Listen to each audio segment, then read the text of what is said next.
Hi! Happy New Year!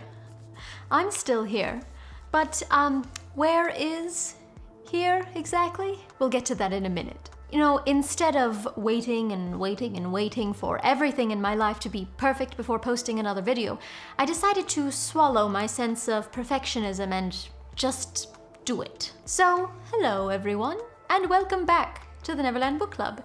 We are in a new library today, a future library, if you will. Now with twice the amount of echo. A library that doesn't also function as a living room, dining room, pull-out couch, office space, etc., etc. No.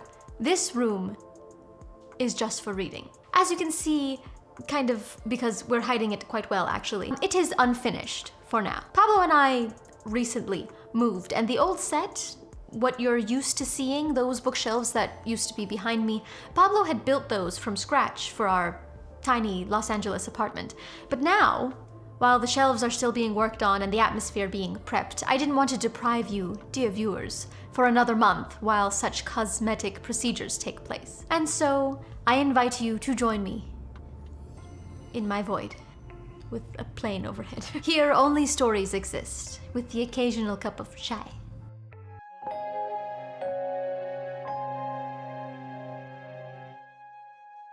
I'd like to start off my first video of 2022 with a big thank you.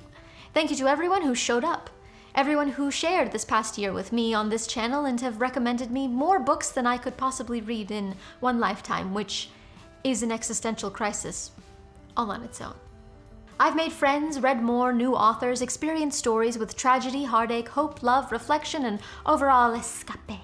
Where my mind palace was once full of nothing but King and Kuntz and Rice and Bachman, oh my, it is now also filled with Murakami, Schwab, McQuiston, and Clark. I wanted to read more female authors, more authors of color, more LGBTQ+ authors, more indie authors. And although I didn't quite hit my Goodreads goal this year, I am more than satisfied with the worlds I did explore. Not only that, but I released my own work.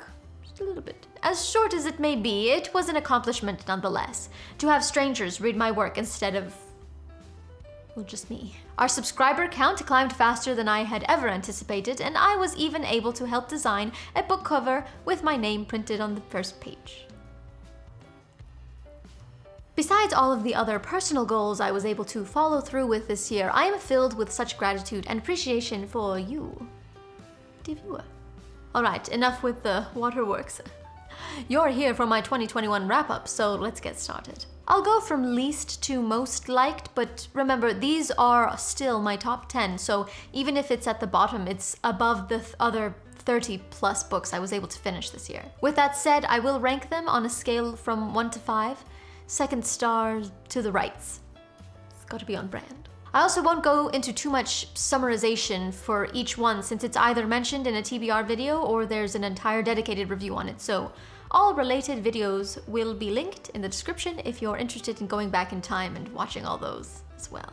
Or just go ahead and binge all of them if you've got the time. The algorithm will thank you for it, and so will I. Okay, first, Alicia Life by Hanya Yanagihara, the one that broke me. Nothing that I have read before or after this book has filled me with such unending sadness and overall brokenness. The characters in this novel were so real, the descriptions, the scenes so vivid, it was like watching a dream you could not control. I can't imagine this novel ever being adapted to a film that people could stand to watch. The entire book itself was a trigger, and I never mentioned this here, but I did write a long and thought-out review on this book. I just never filmed or uploaded it. After reading the script to Pablo, my overall thoughts may have been a bit too controversial, too not PC enough for YouTube standards, so I just never released it.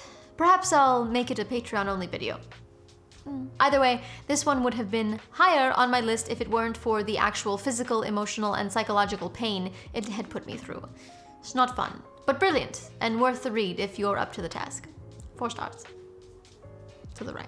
Next, we have They Both Die in the End. I did do a full review on this one, cue link somewhere. To stay on brand with it would have ranked higher if it weren't for the heartache. This one was a completely different type of heartache though. In a different world with a new set of rules the reader has to adapt to in order to stay on track while reading. The concept of knowing the day you will die and living every other day as if you know for a fact that you won't die, brought up anxiety-inducing questions for me that challenged my comfort zone in a therapeutic way. The story presented here was molded in the face of death about two boys finding love on their last day. It is bittersweet, a real gut punch to the heart. It is both feel good and feel really, really bad. 4 stars. Third, we have Red, White, and Royal Blue. This book made the list because it was the first book of its kind that I think I had read, and opened up an entirely new genre I didn't know I was going to enjoy so much. Contemporary romance. McQuiston is now one of my favorite authors, and her style comforts me in a way that differs from that of King, Murakami, and Schwab. Although if I had to choose, it would be probably closer to Schwab. I enjoyed Red, White, and Royal Blue so much I had decided to listen to it a second time just to feel like the characters were back in my life for just a little bit longer. As I mentioned in my review, the organic nature of the characters' relationships, one relationship, they just had one, and the way they were written in the modern day era of romance felt like I was reading a story that could have been told in the tabloids just last year. 3.5 stars, only because the ending was not sad. I know, but I'm a little misery. Give me the sad. Fourth on the list, we have Gathering Shadows by Chelsea Thomas. Not only is this one on the list because of its world-building elements and memorable characters, but also, I have a personal connection to the book. Being a lifelong reader like many, I also have aspirations to be a writer as well. And to know someone who has accomplished one of my own life goals is not a small thing. The last video posted on this channel back on Halloween Day is actually a review for this book, so linked here, you can hear all my thoughts. 4 stars. Next on the list is Norwegian Wood. This one made the cut not only because it was my very first buddy read ever with Chelsea, but it introduced me to the world of Murakami. Norwegian Wood presented the surreal and enchanting writing style of Murakami, which spiraled into an overall obsession, as I'm sure you've noticed. Although I didn't do a dedicated review for this title in particular, Chelsea and I did do a live stream, which you can also go back and watch somewhere here. With elements of subtle irony and melancholic undertones, Norwegian Wood transports you back in time to a moment in Japan where the world was different, but the priority of the people were the same. People, no matter what era or part of the world, will always have the same goal: to feel, to love, whether they admit it or not. Food, air, sleep, these are all necessities, and so is connection with another living thing. Apparently. Whether that be an animal, a person, or the earth itself, thank you for visiting my commune. Please have some weed on your way out. 4 stars. Sixth on the list is Piranesi by Susanna Clarke. When I say I've never read anything more original, more enchanting, more out of this world, yet still very much perceivable and not sci-fi feeling at all, Piranesi is a reflection of the concept of good and evil and how both nature and nurture could shape one's life choices. Or it could have nothing to do with how one may react in the face of evil. This is yet another book I found myself reading twice. Not only to listen to the sultry, seductive voice of Chiwetel Ejiofor, but to visit the labyrinth.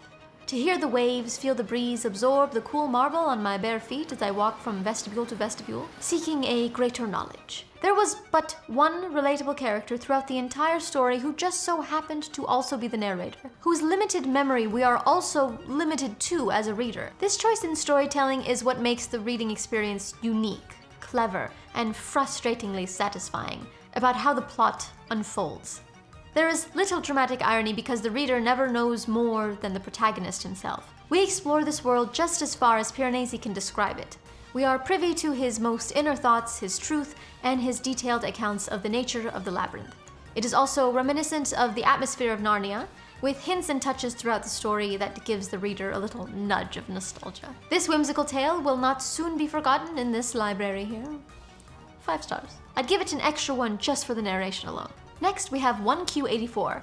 That's right, another Murakami on the list. Where Norwegian Wood was an excellent introduction to his writing style, I felt as though 1Q84 was a perfect read for a more seasoned Murakami reader. What I had found with Kafka on the Shore and the Wind-Up Bird Chronicle is that Murakami is perhaps a bit of a Mozart when it comes to composition of his novels. Too many notes.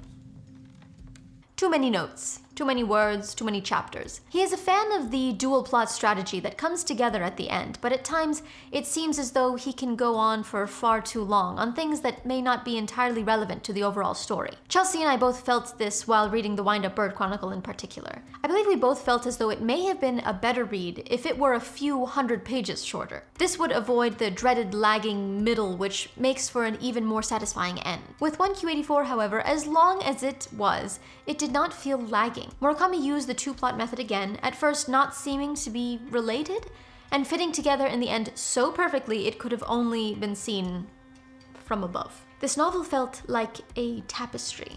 Threads are woven together so intricately and with such great precision. It can only be fully appreciated once the last thread is tied in place and cut. I plan on having a full review for this one sometime soon, so stay tuned. 5 stars. I said it. Next, we have my very last read of the year by a breakthrough author, The Love Hypothesis by Ali Hazelwood. I will definitely be filming a fully dedicated review for this one. This book felt like it was written for someone like me, in particular. As a woman in STEM who has gone through the self-torturing experiences that is academia, it was so refreshing to read a contemporary romance novel about scientists, rather than writers. It is too common a theme for characters in novels to also be writers, not just for King. Other common occupations such as lawyers, doctors, police officers, detectives, marketing, big business types, but I personally have never read a book where the main character is a biologist, like I am, and female, where her love interest is also a scientist and not a high school vampire. With Red, White, and Royal Blue, I found that I enjoy the contemporary romance genre, as I said, but with this one, I became a little obsessed. And don't get me started on Ali Hazelwood herself. A writer and scientist with success in both fields, she is the type of woman boss I aspire to be. I just want to be you when I grow up, Miss Hazelwood. 5 stars. 5. 9th on the list is Billy Summers. I didn't read too much King this year, but what I did read was equal parts disappointing and equal parts satisfying. This one being the satisfying bit, and you all probably already know the former. As stated in my review, Billy Summers was a good, bad guy with a gun. His beliefs and principles kept him in line as he navigated being a hitman for hire with a moral compass. This one made the list because of the memorable time I had while reading. It was perhaps some of the most fun I had last year, other than trying not to die. This book is why I find reading so much fun. The action, the drama, the unfolding plot, inside jokes, setups, and payoffs, they all work together to articulate a form of entertainment that cannot be reenacted in something as trivial as a film. Don't get me wrong, there are plenty of films that could garner the same emotions, but there's a sense of required appreciation when reading a book that just isn't always there when watching a film. The book requires your undivided attention, your entire brain, all of it. No phone, no thinking about what you're going to eat for dinner or drafting an email in your mind, no going back in time and reenacting an argument in your head with all the witty comebacks and points you wish you had made instead of what you actually said. None of that. If you do that while reading, back up the page, your eyes go. This is probably why all of us snobby readers will almost never say, oh, the movie was better. 5 stars. The book is always better. 5 stars. And finally, last but most, The Invisible Life of Addie LaRue by V.E. Schwab. Just saying the title of this one makes me feel warm inside. And yes, the popularity of this one does make me feel just a little bit basic for making it my most memorable read of the year, but I won't apologize for how this book made me feel. Good. 5 stars. 5 stars. Not only did it turn me on to one of the... Okay. It stopped! Not only did it turn me on to one of my now favorite female authors of our generation, but it introduced me to characters I can say for absolute certainty I will remember. I will remember Addie LaRue as though she were the muse of my favorite painting, the voice of my favorite song, the face of my favorite person. Addie LaRue looks like Pablo. because in her long life, she found meaning beyond vanity. Now, I had my complaints about the story, you can see for yourself in my review, but the overall experience, the takeaway bits I was able to keep and bring forth when thinking of this novel are far more valuable to me. Would I have liked to have read more about Addie's relationship with Luke? Yes. Would I have personally lived a much different life if given the gift/curse she was bestowed with? Absolutely. Would I have made the same mistakes or decisions as Addie? Maybe, maybe not. The initial questions are what bring you as a reader to the bigger, deeper questions about yourself. Addie is a mirror, and her name tastes nostalgic. 5 stars.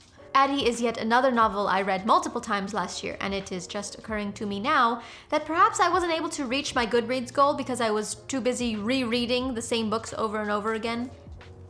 I guess I am more of a mood reader than a planned one, and you know what? That doesn't have to be a bad thing. What last year has taught me more than anything is that nothing is worth your mental health. Nothing. No person, experience, book, job, living situation, relationship, nothing. There is not one thing that you should be making excuses for that makes you feel unsafe, unwanted, or unworthy. I've had many— stop looking at me. I've had many epiphanies this year. One being that I should quit my job. One being that I happen to love the person I've grown into. And I probably wouldn't have come to that realization without the therapeutic creation of this channel and the stories I have consumed because of it. The people I have met, the experiences I was able to share. I'm growing. All right, that is all I have for you today, dear viewer. Thank you so much for watching. Whether you've been here since my very first upload or if this is the first video of mine you've ever seen, thank you for being here. Make sure to like this video if you liked it and subscribe for all the fun bookish things we have stored for you in 2022. That rhymed. Also be sure to click that bell to be notified whenever I'm on the internet, which, well, I promise it won't be a nuisance. It's a little bit rare, actually. I'm also on Instagram if you prefer more bite-sized content. Also comment down below your favorite reads of the past year. You already know I want nothing more than to read through your comments and fill up this year's TBR and my shelves. I need help. Today's shout out goes to a worried fan who found me on Instagram, Hannah. Thank you so much for reaching out and messaging me. As you can see, the channel is not over. I just needed a few months to remember how to do this. To know that I was missed during my break means a lot for me, and although I am still not entirely happy with this setup just yet, it will have to do. All right, I'm off to go literally count down the seconds until the new year with a cart full of unread books in one hand and a flute of champagne in the other. Oh, I must have written this a month ago. Oh well. Stay lost, keep reading. Happy New Year. Goodbye. Oh, this moves. There's a bag here. Goodbye. Huh?